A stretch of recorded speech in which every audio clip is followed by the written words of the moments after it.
Drilling machine है उसको उसके फाउंडेशन पे स्ट्रांगली बिठाना था।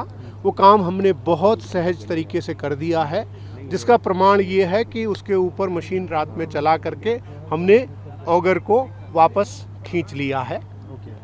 उसके बाद पाइप के मुंह पर थोड़ी सी अड़चन थी, पिचकन थी। उस पिचकन को निकालने के लिए हमारे पास एक ही साधन है कि उस 1-1.5 मीटर के हिस्से को हम काट कर बाहर करें।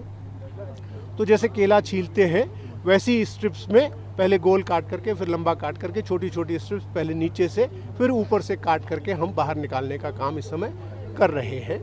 क्योंकि थोड़ा सा डिफ़िकल्ट काम है इसलिए उसमें समय लग रहा है, लेकिन मुझे उम्मीद है कि अगले 1-1.5 घंटे के अंदर वो काम हमारा कंप्लीट हो जाना चाहिए।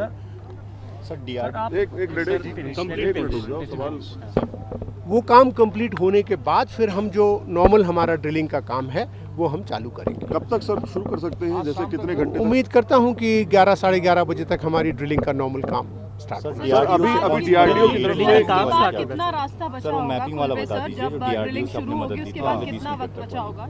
नहीं, मैंने कहा कि डीआरडीओ ने नहीं, पार्सन्स करके एक कंपनी है, उन्होंने अपनी जीपीआर ग्राउंड पेनिट्रेशन रडार जिस स्टडी को कहते हैं उससे स्टडी करके हमें जो रिजल्ट दिए हैं उससे हमें ये एक एश्योरेंस मिली है कि अगले 5 मीटर तक कोई भी मेटेलिक ऑब्स्ट्रक्शन हमारे रास्ते में नहीं है। यानी कि सर उसके बिल्कुल उम्मीद है। डिस्टेंस और कवर करना है सर? डिस्टेंस तो देखिए अब 45 से थोड़ा सा आगे कल हम पहुंच चुके थे, 48 तक पहुंच चुके थे। अब उसमें से अगर हमने 1-1.5 मीटर या 2 मीटर काट दिया तो फिर हम वापस 46 आ सर, गए। कल जो डिटेल बताई गई थी वो ये बताई गई थी 45 के बाद 1.2 प्लस 1.8 अंदर जा चुके हैं, ड्रिलिंग हो चुकी है या पाइप अंदर जा चुका है। मेरी गणित और आपकी गणित मिलती 48 है। के करीब 1.8 और 1.2 को जोड़ करके 3 आता है। हाँ, और मैंने 45 और 3 48 हाँ 48 ही कहा प्लीज। सर अब कितना मीटर मान लें हम तो जो बचा होगा? 48 के बाद क्योंकि हम काट करके थोड़ा छोटा कर चुके हैं पाइप को 46, वो पहले के ही अनुमान को अगर हम कायम रखें कि हमें 60 मीटर तक जाना है तो अभी 14 जाना है। 14 जाने के लिए 6-6 मीटर के 3 हिस्से हमें लगाने ही होंगे, लेकिन हम उम्मीद करते हैं कि हो सकता है उससे पहले भी हमको सफलता मिल जाए।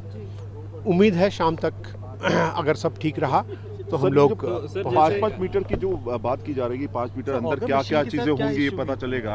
इस क्या उसके बाद भी जब 5 मीटर आगे जाने के बाद भी 5 मीटर हम स्कैनिंग कर पाएंगे? जी नहीं, उस समय तो हमारी ऑगर मशीन उसके अंदर होगी ना। हाँ। तो अगर मुझे ऑगर निकाल करके फिर से स्टडी करना है तो फिर सबसे सारे को खोलना पड़ेगा ना, वो समय तो फिर मैं लूज करूंगा। तो मैं अब उम्मीद करता हूं कि अगर 5 मीटर तक ऑब्स्ट्रक्शन नहीं है और उसके बाद मेरे को सॉफ्ट मटेरियल ही मिलेगा, ये उम्मीद करता हूं। Let us hope. ठीक है। सर ऑर्डर मशीन के साथ क्या इशू हो गया? सर ऑर्डर मशीन के साथ मशीन के साथ कोई इशू नहीं हुआ, उसका जो प्लेटफॉर्म था वो थोड़ा सा वीकेंड हो गया था जिससे मशीन को चलाने में कहीं दिक्कत हो सकती थी, इसलिए उसको स्ट्रॉन्ग किया गया है। अच्छा, एंड उसमें कितना वक्त लगा सर आपको? सारे रात में वही काम करते रहे। अच्छा, and then drilling will start again at 11 o'clock around approximately. So just one in English. Please. Yeah, sure. I'll do it. No, it's okay. We're all also wanting English. So what's the status of sir?